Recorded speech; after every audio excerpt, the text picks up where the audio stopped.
na alam nyo naman, nagja-judge ito sa mga dog show. Pagdating sa manok, palibhasa, pamangkin to ni Attorney Ram Lopez, di ba? Ng Altos. Magandang umaga, mga kabakbakan. Nandito na naman ako, naisingit sa aking kumparing Ricky. Kaya ba nagkaroon ng Altos yung entry name dahil sa'yo? Sa amin. Marami rin siyang nakuhang manok kay Uncle. True sa akin.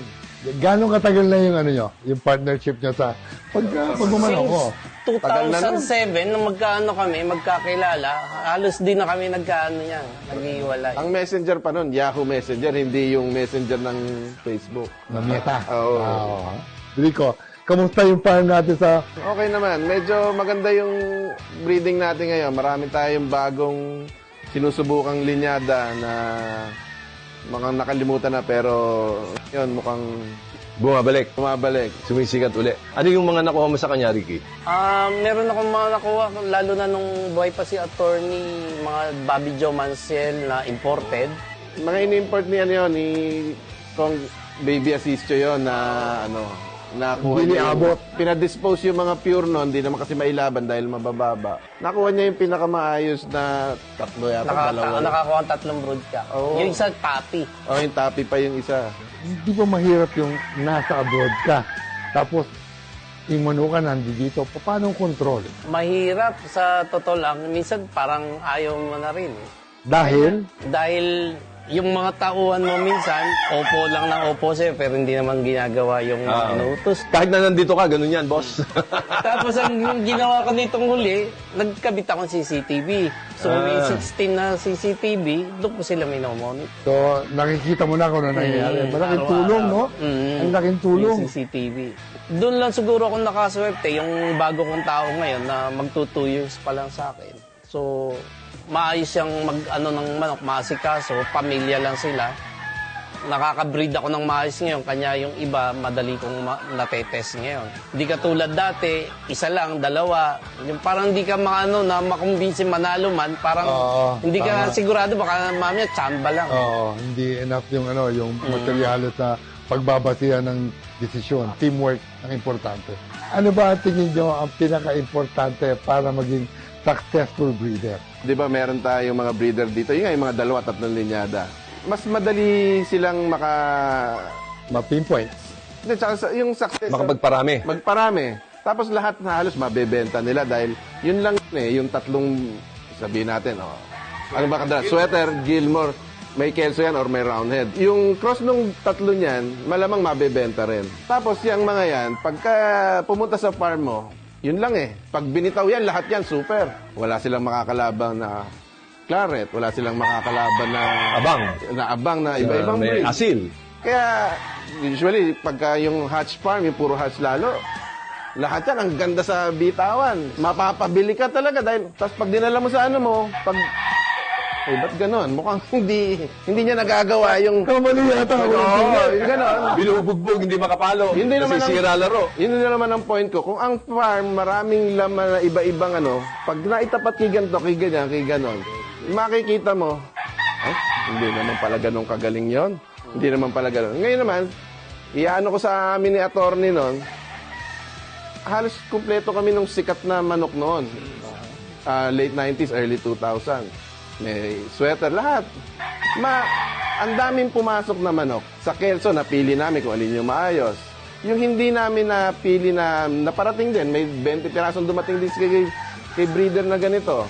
Parang hindi namin na priority dahil may mas magaling na Kelso dito.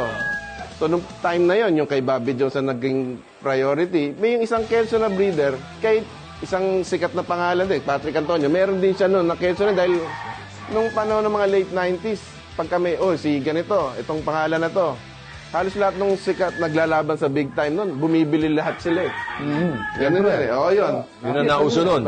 Nung itong sikat na breeder na to, huwag na lang natin pangalanan. After a few years, may nag-sponsor din na isang breeder na taga Visayas na nilalaban siya for 2-3 years din. Pero sa amin, saka doon sila, alam nila na hindi siya yung hindi siya ang top na Kelso at that time. Pero yung iba, since yun lang nila, Nakita.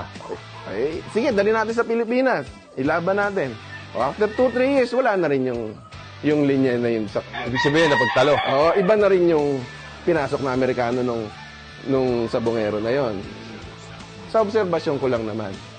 Mangyayari yun. Oh, tapos ngayon, dati, yung marami kami iba-ibang manok, mayroon din kasi isang breeder na pinadalan din kami. In fact, punta rin siya dito ni Uncle, yung sponsor din. Nakapunta rin dito yung breeder na yon.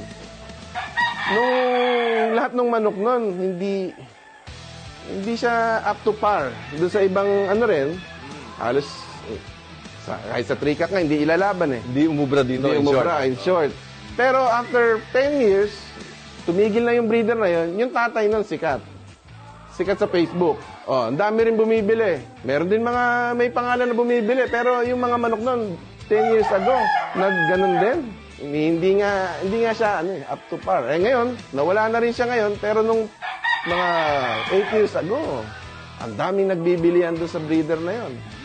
Ano naman na mai-advise mo sa mga nanonood na makakausap niya, makakita sa Facebook, padadala siya ng bitaw, mga ganun-ganito? Dati talaga paborito ko, green leg hats. Bagay yan sa stag fighting. Yon. Tsaka nung sa LGBA nun, yung Colonel Gibbons namin ni Uncle, nananalo namin ng pure. Tapos ngayon naman na naging kaibigan ko si Mayor Edsa, medyo na-influensya niya ako sa yellow leg hat. Maganda rin pala, importante rin pala. Tapos ngayon, nung habang tumatagal, pinag-aralan ko, kung wala pala si yellow leg hat, walang sweater. May makita kang magaling. O, yung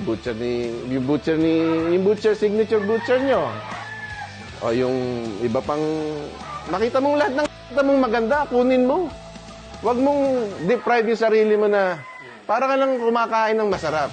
Huwag mo sabihin hindi mo titikman dahil sabi mo, Sir Ed, meron kang diabetes. Porket ba matamis, hindi mo kakainin. Titikman. Oh. Tikman mo lahat. Ilagay mo doon sa base blood mo, baka magnik. Yun ang akin. Kasi pag 3 to 4 bloodlines, parang sarado na utak mo eh. Naiyong ka na lang. Para hindi ka rin mag-grow.